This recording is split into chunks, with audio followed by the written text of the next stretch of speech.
Next speaker, Mr. Dartmouth. Thank you, Mr. Chair. Fires happen in particular places. Countries don't catch fire, nor even do regions. It is houses that catch fire. Trees catch fire. Woods catch fire. Villages, even whole communities, can get caught in fires. But it is all essentially local. Now, the best approach to help put fires out and help cope with the consequences of fires is to do it locally. Victims of fires need people on the spot, and they and we need resources applied in exactly the right way, at the right time, and in the right place. That is to say, locally.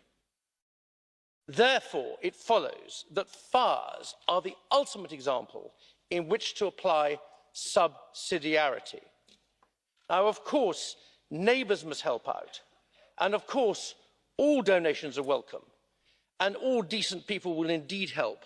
But this is yet another and regrettable example of the EU Commission thinking that big is best. This is incorrect. It is local that is best, and more than that, micro is magic. We can help people best, we can help best individuals, communities and people caught in the middle locally. What we do not need is the slow-moving, Kafkaesque EU bureaucracy which has proven itself over again to be dysfunctional and unhelpful. Now, to depart from my prepared text, there was a fire earlier today in the hemicycle, a fire of democracy.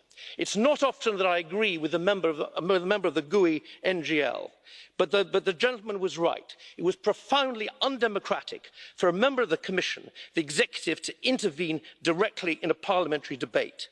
This was a fire of democracy, and colleagues should consider that a parliament should not accept intervention in this way from a member of the executive.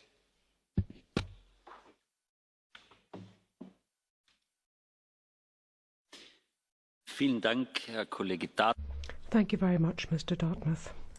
We have 3 requests to put a question to you. In fact, I will allow 1, and I'll give preference to the colleague who hasn't yet spoken. Mr. Dartmouth, would you allow a question from Mr. Mamikins?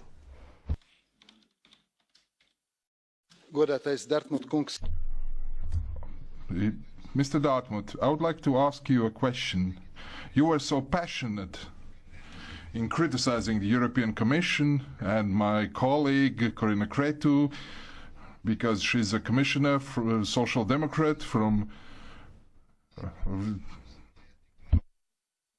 Romania, and she works hard to solve problems efficiently. Why are you here, and why are you criticizing European Commission if your group is against the European Union? Maybe it's time to stop talking like this and leave this hemicycle. Thank you.